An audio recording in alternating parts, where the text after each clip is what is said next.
Hello, good morning friends. Today I am going to explain the reactivity of group 15 elements towards the metal. So group 15 elements also reacts with the metal with the comparable size. So let us see what is the product forming with this. So nearly nearly all the group 15 elements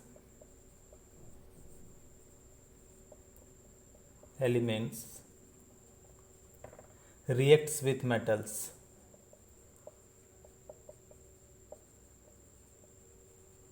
and form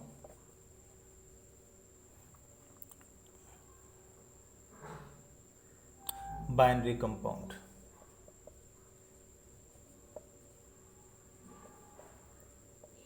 Now what we can say that for this one, let us see the element, whatever the elements are there, your group 15 elements, then we are taking metals, and after reacting we are forming, that is what kind of compound is being formed, that we are going to check here. So what are the element we are having in this group 15 elements? So that is, first one is nitrogen, phosphorus, arsenic, antimony and bismuth. These many elements are there, and metals we are taking for this one. You take, that is calcium, sodium, zinc, and lastly we are taking magnesium. Okay, so they are not actually reacting with all the metal, they are reacting with the metals of the comparable size. Okay, so what are the comparable sizes are there, they will react. Now if you see, that is nitrogen and calcium, here valence is 2, here valence is 3. If you do cross multiplies, what compound you are going to form, that is N2Ca3. so here you can write this here, that is Ca3N2. Okay, and this is the calcium nitride, the name will be what, calcium nitride. Okay, name I am not writing, calcium nitride. Now similarly phosphorus is reacting with the calcium, so Ca3, it will give P2. Now the sodium will react with the arsenic, so here sodium will give, that is Na3 and As.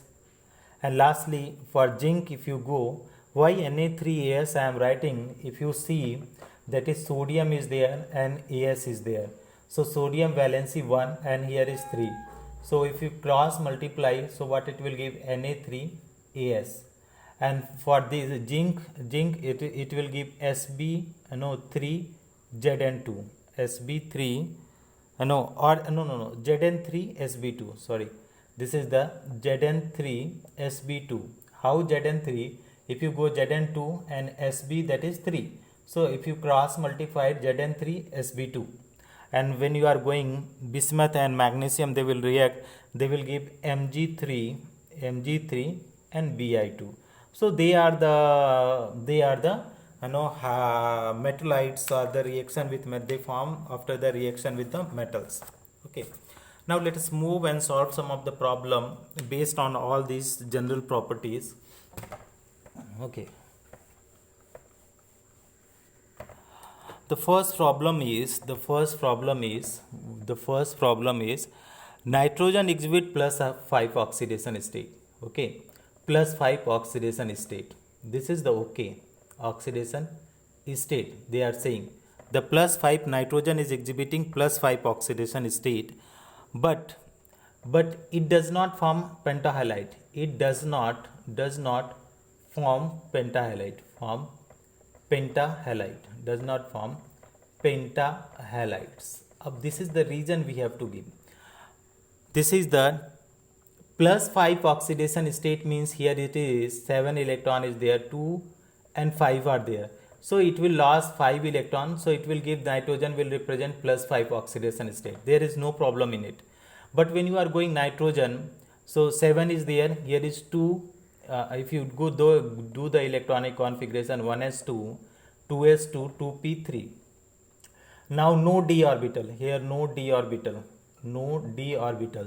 So no d orbitals means how much it can extend its valency, how much.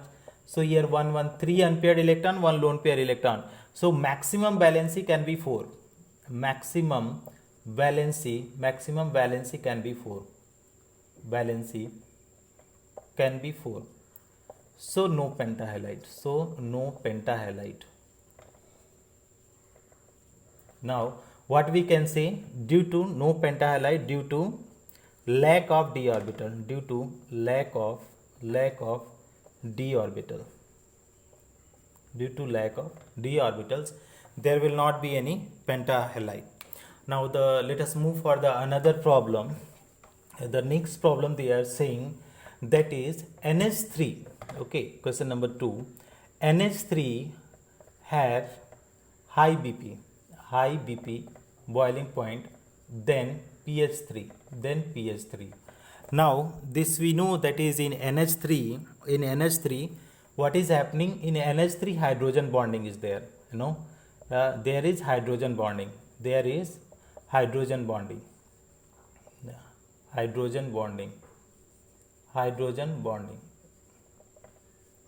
so high BP. But when you are going for pH3, because of large size and low electronegativity, there will not be hydrogen bonding, so it is no hydrogen bonding. And if no hydrogen bonding is there, so what will happen? Low boiling point. So this is our for the third number. Next one is there. Next one, PF5 is known. Okay, NF5 is not known. The next question is, this is also very easy, already based on the first question. PF5 is known, but NF5 is not. What could be the reason? Here see, P is d orbital is there, in P d orbital, in N no d orbital. So P, it can't extend valency, it can't extend its valency beyond 4. So it is not possible, but it is having d orbital possible to extend its valency. So PF5 is possible. So this is now they are saying, why elemental phosphorus does not exist as P2 but N2 exists. Okay, so now they are saying, that is P2, question number 3 we are going, P2 not possible, N2 is possible. Okay, N2 is possible. Now P2, it is having large size, phosphorus is large size, so no p pi bond, no p pi bond, so P2 not possible. Okay, here is what is small size, and if it is a small size, so p pi bond will form, so N2 possible. So this is the expected problems and general properties of group 15 elements, that we all discuss general properties. In the next video lecture, we will study the chemical properties, preparation and all the things of the dinitrogen. Thank you so much for watching, friends.